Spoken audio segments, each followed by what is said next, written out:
Hey guys, welcome to the Cash Flow Talk Deal Makers episode number 5. I am here honored today with my good friend and mentor, Robert Riopel. He's not just a trainer and a speaker and an author, but he's a good friend of mine. And everything that I've learned in business, many things that I've learned in business have come from this guy. Robert, thank you for spending a few minutes with me, man. I appreciate it. Hey, my pleasure. Always willing to be there for friends. Awesome. Where are you? Tell us, where are you? Well, I happen to be in Vienna, Austria right now, getting ready to start the first of 6 events that I'm going to do over the next 3 weeks. So I've got 6 events in 4 countries in 3 weeks. Awesome. So those of you who don't know this guy, he's a speaker, and I learned about him. He was a trainer for New Peaks and Peak Potentials. He is a trainer for this company and Success Resources, and I did a lot of events from him. And many of the things that I know about business and money management and speaking and communicating, I learned from these guys. So it's an honor for me to have you here today, man. Robert, in 1 minute, man, I know you can tell us in 10 minutes, but tell us in 1 minute, what do you do? How were you, when you get to be where you are today? Well, you know, people ask what it takes to be a presenter as an example, and the same thing as anything in life. It takes tenacity. And so, you know, I've never been one to shy away from a challenge. So I grew up in a very poor family, and knowing that things weren't working for me, I knew I wanted more in my life, and I decided to go after what I wanted. Became a Dominos Pizza franchisee after being a driver for over a year and a manager for over a year. Became a franchisee, got deep in debt. From there, I learned about personal development, changed my mindset, came out of that. Today, now I've traveled around the world and taught well over 400,000 people personally how to create financial freedom in their life, which has allowed me to also write my first book. So I'm now an author and getting ready to start my second one. That's awesome. Which lead me to the next question. Tell us about your book. You wrote a book. You published it last year. Success Left a Clue, and it's a joke that you have with everybody. Tell us what the clue means, and tell us a little bit about the book. Yeah, you know, here's the thing, and I love that you did that for me. So thank you very much, Camilo. You know, the clue is what I'm known for. And I did a recording today as I was walking around Vienna. Because people ask me all the time, where do my clues come from? And clues are success principles. And I take them from everyday life. So here I am, I'm walking in a beautiful botanical garden in Vienna right now. And I'm not just noticing what's going on, I'm really noticing. And then I'm asking myself, can I turn these lessons into life principles that people could use for their life? And that's where my clues come from. So Success Left a Clue, I cover 6 very specific steps to help people keep their lives real, relevant, and repeatable by being able to not only decide what their dreams are, but then really go for their dreams and do it with passion, knowing step by step how to make it a reality. Because I don't want people to just dream. I want them to actually take the action to turn their dreams into the reality that it is. That's awesome, man. And that's one of the things that I admire from you the most. Not that your professionalism when you're doing a lesson, when you're teaching somebody else, but the passion and the joy and the fun that you bring into these lessons, man. You never make them boring, and everything you do, it's with so much passion and joy, man. So I appreciate a big shout out to you, man. Robert, what's your biggest goal in life? That's a big one. It is. You know, there is so many, but right now I would say my number one goal is for my wife and I to start our family. It's been a long journey. You know, we've had a lot of ups and downs like people do. And, you know, I won't go through the 15, 16 years of trials and tribulations, but we're now at the stage of adoption.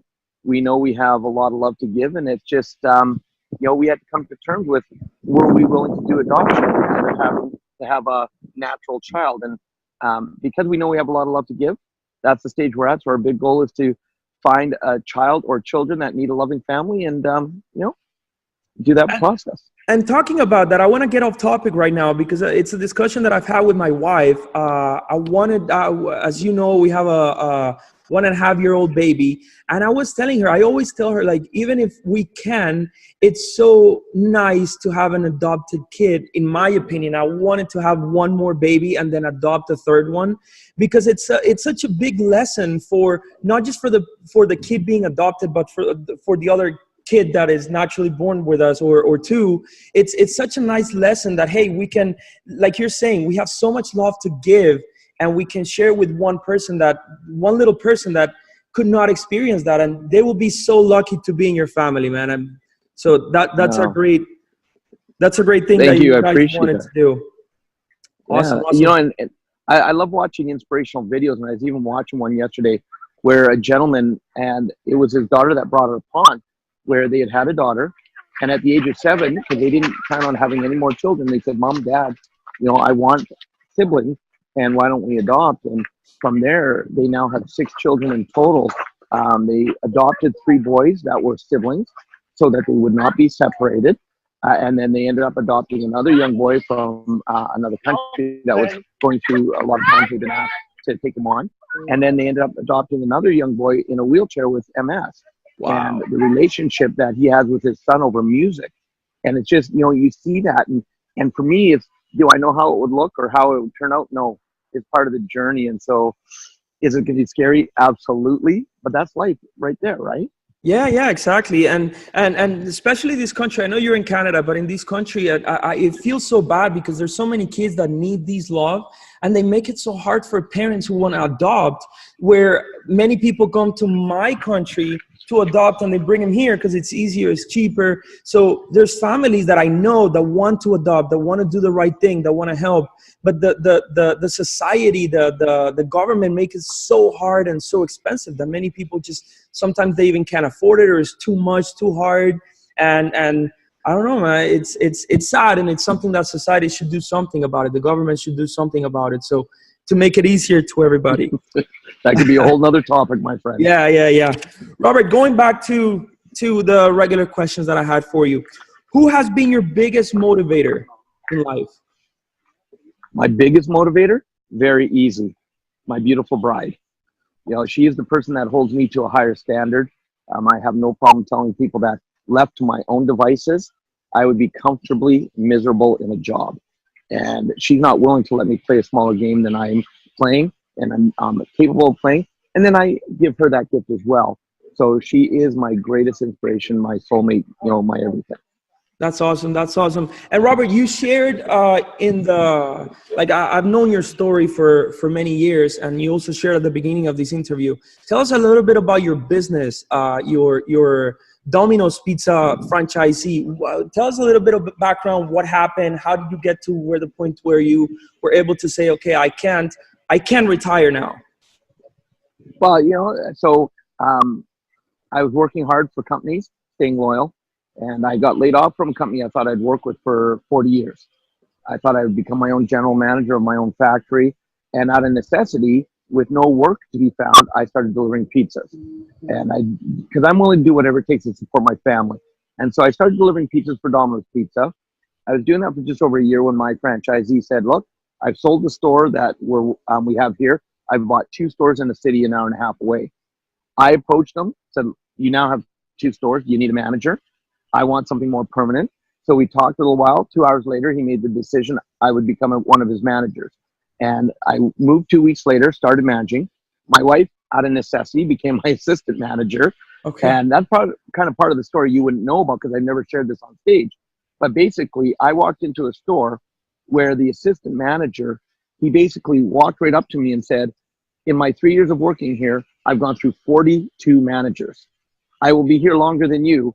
So just so you know, I'm not going to do anything you tell me to do. I'm going to run the store the way I run it. And I was like taken aback, and I knew I hadn't learned how to manage, but I started running the store. And my very first time ever making a food order, I messed it up.